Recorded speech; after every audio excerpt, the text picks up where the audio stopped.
بڑی رکت انگیز حدیث ہے جس میں ان کے قبول اسلام کا واقعہ بھی ہے۔ صحیح مسلم میں کتاب الایمان چیپٹر میں شروع ہی میں 321 نمبر حدیث ہے، انٹرنیشنل نمبر کے مطابق، اور میرے یہ جو کربلا والا ریسرچ پیپر جس میں نے 200 احادیث جمع کی ہیں اس کے اندر بھی آپ کو مل جائے گی، جنگ صفین کے حوالے سے میں وہ حدیثیں لے کے آیا ہوں۔ صحیح مسلم میں 321 نمبر، حضرت عمرو بن عاص کی موت کا وقت جب قریب آتا ہے تو وہ دیوار کی طرف منہ کر کے رونا شروع کر دیتے ہیں۔ سر موت کے وقت انسان کو پھر اپنی زندگی میں کی ہوئی غلطیاں یاد آ جاتی ہیں، تو ان کا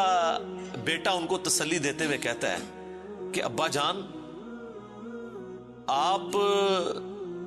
تو نبی علیہ السلام کے قریبی ساتھیوں میں سے تھے، آپ نے رومن امپائر کی جنگیں لڑی ہوئی ہیں، جنگ یرموک، جہاد میں آپ شامل رہے ہیں، اتنے اتنے بڑے فضائل ہیں آپ کے لیے۔ تو حضرت عمرو بن عاص اسے ٹوکتے ہیں، وہ کہتے ہیں کہ تم نے ایک فضیلت تو چھوڑ دی جو سب سے بھاری تھی ہمارے نزدیک، یعنی صحابی ہونے سے بھی بھاری فضیلت اس اعتبار سے، اور وہ ہے اس بات کی گواہی دینا کہ اللہ کے سوا کوئی معبود نہیں اور محمد اس کے رسول ہیں صلی اللہ علیہ وآلہ وسلم۔ تو انہوں نے کہا تم نے یہ چیز چھوڑ دی ہے، اصل چیز تو یہ ہے، ہاں جب یہ چیز حاصل ہو جائے پھر صحابی ظاہر ہے ایک بہت بڑی فضیلت ہے، لیکن صحابی بنتا ہی وہ ہے جو پہلے اس کلمے کا اقرار کرے۔ تو کہتے ہیں کہ اب وہ بیٹے کو وجہ بتاتے ہیں اپنے رونے کی، کہتے ہیں کہ بیٹا ایک وہ وقت تھا کہ مجھے رسول اللہ سے بڑی دشمنی تھی، نعوذ باللہ، اور میری زندگی کی سب سے بڑی خواہش تھی کہ اگر رسول اللہ صلی اللہ علیہ وآلہ وسلم کے بارے میں مجھے کوئی موقع ملے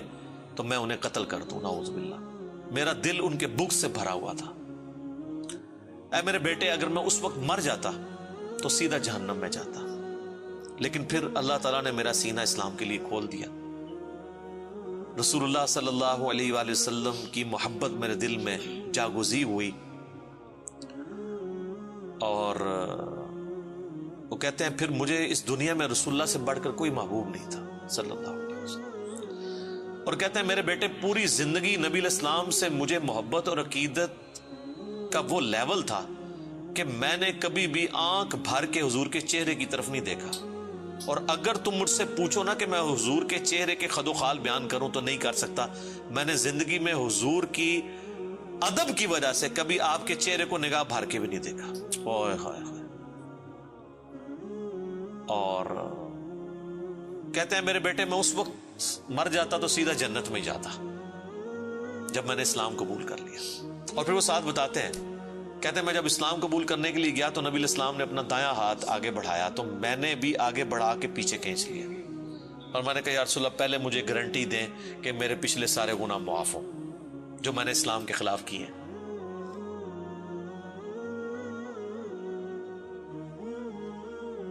یا رسول اللہ، اشہد ان لا الہ الا اللہ وانک رسول اللہ، وإني أسألك مثل الذي سأل خالد فادع لنا صلی اللہ علیہ۔ تو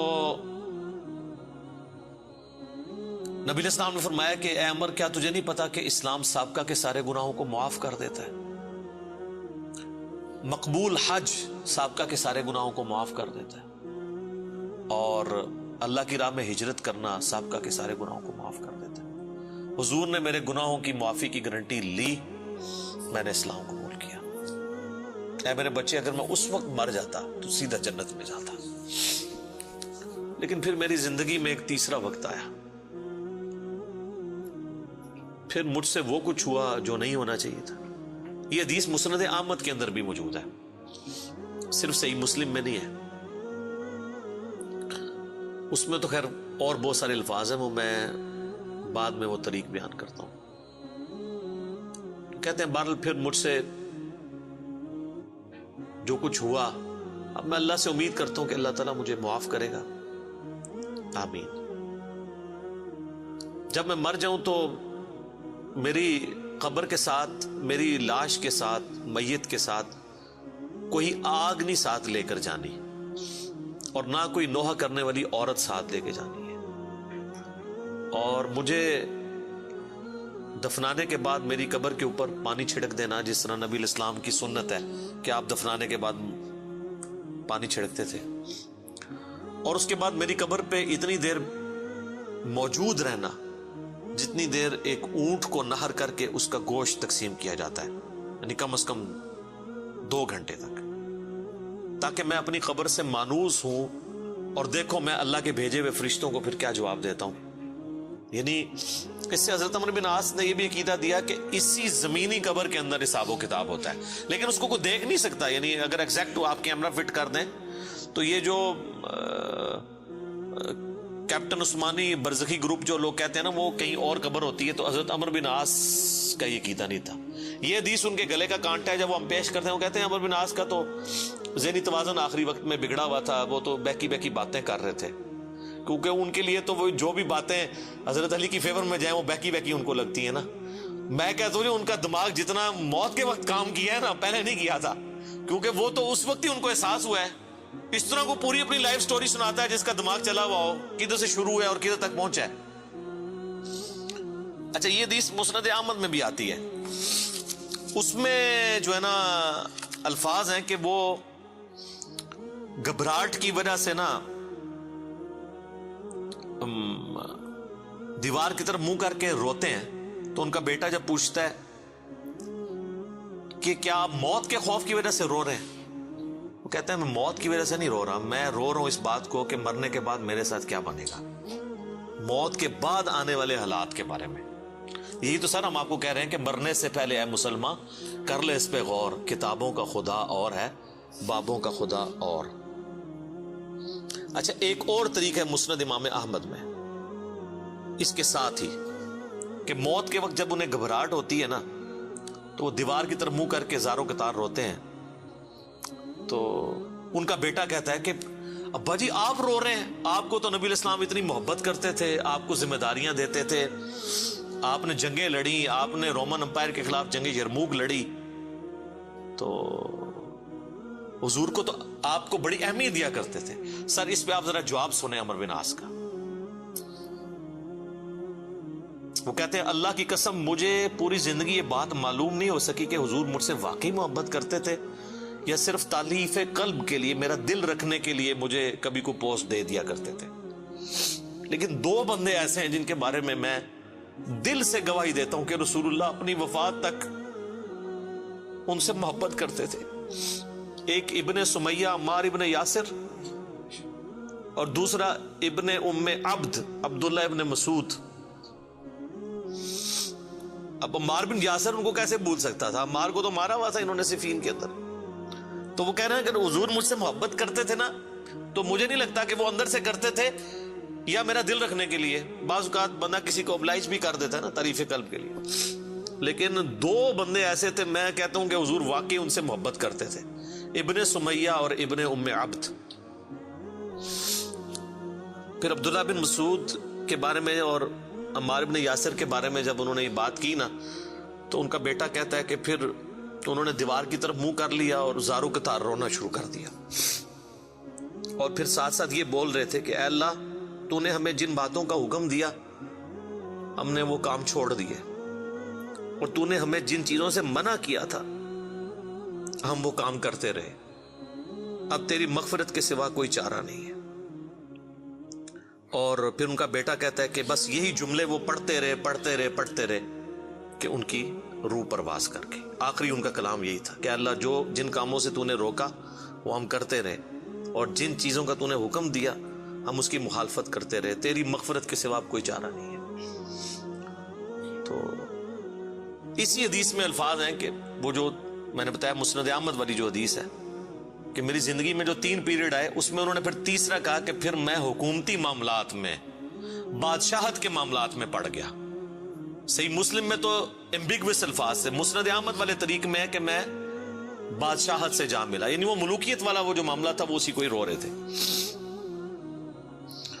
مسند امام احمد میں ایک حدیث ہے کہ جب عمار بن یاسر کی قتل کی خبر ملی جنگ صفین میں تو ایک شخص آ کے عمرو بن عاص کو بتاتا ہے کہ عمار قتل ہو گئے ہیں، تو حضرت عمرو بن عاص بلند آواز سے پڑھتے ہیں انا للہ و انا الیہ راجعون،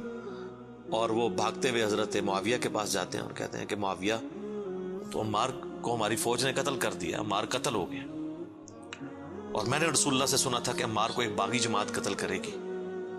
تو حضرت معاویہ بجائے یہ کہ رجوع کرنے کے عمر بن عاص کو کہتے ہیں کہ تو اونٹ کی طرح اپنے پیشاب میں پھسلتا ہے,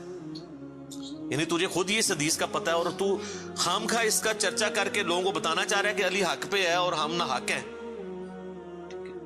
تو ہم نے اس کو مارا ہے, اس کو تو علی نے مارا ہے, نہ علی لاتا اس کو اور نہ وہ جنگ کے اندر قتل ہوتا, یہ تو علی نے لا کے ہمارے نیزوں کے آگے اسے پھینکا ہے. نعوذ باللہ,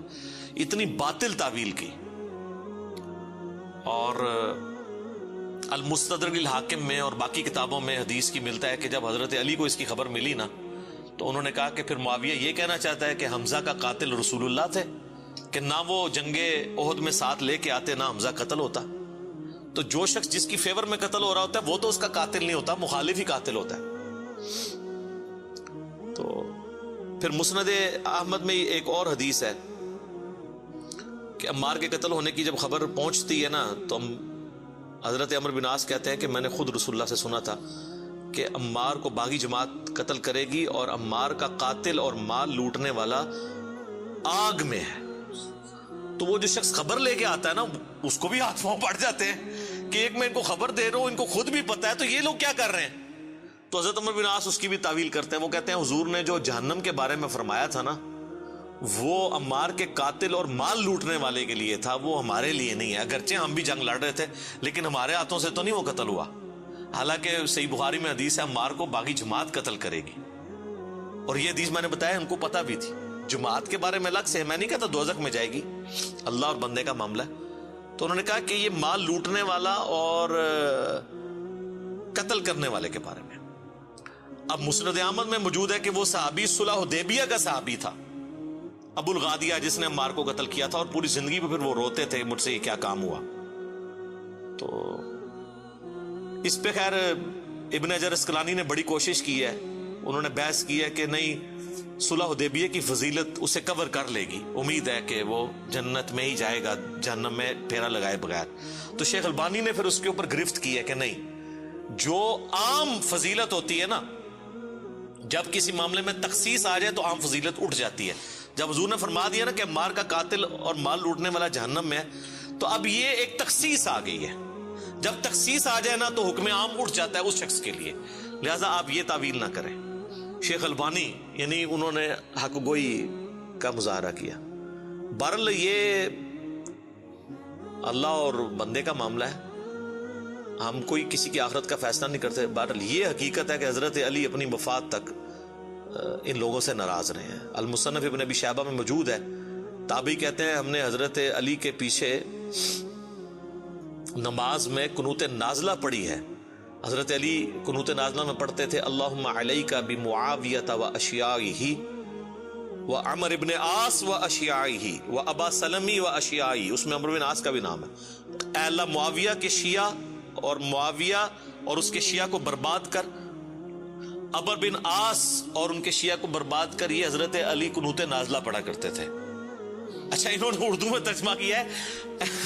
اے اللہ معاویہ اور اس کے شیعہ کو سنبھال لے. اب کیسا لفظ استعمال, لفظ آتا ہے نپٹ لے. وہ اب کہیں گے سنبھال مطلب ہے کہ انہوں نے سام, تو وہ تعویل کریں گے. تو میں نے اس لیے ترجمہ کیا تباہ و برباد کر, کیونکہ یہ علیکہ کے ساتھ جب بات کی جاتی ہے نا, تو یہ آپ قنوت نازلہ پڑھ رہے ہوتے ہیں نا یہود و نصارہ کے اوپر بھی, تو اس میں بھی اللہم علیکہ یہ تو نہیں تھا ان کو سنبھال لے, سنبھال لیتے سانو ہی, اللہ سانو سنبھال رہا تھا یار. تو وہ ترجمہ ایسا کرتے ہیں کہ وہ اس کو نا بدل دیتے ہیں. بہرحال آج کی ڈیٹ میں ہم تو یہی کہیں گے کہ حضرت عمر بن عاص رضی اللہ تعالیٰ عنہ کا موت کے وقت رونا اور اللہ کی طرف رجوع لانا, اللہ تعالیٰ ان کی غلطیوں کا کفارہ اس کو بنائے. باقی انشاءاللہ تعالیٰ ایک تو چیز ہے, حضرت عمر بن عاص کے لیے مجھے مولا علی سے ایک گارنٹی مل گئی ہے. مصنف ابن ابی شیبہ میں موجود ہے کہ اہل صفین کے بارے میں جب مولا علی سے پوچھا گیا تو انہوں نے کہا کہ میں امید کرتا ہوں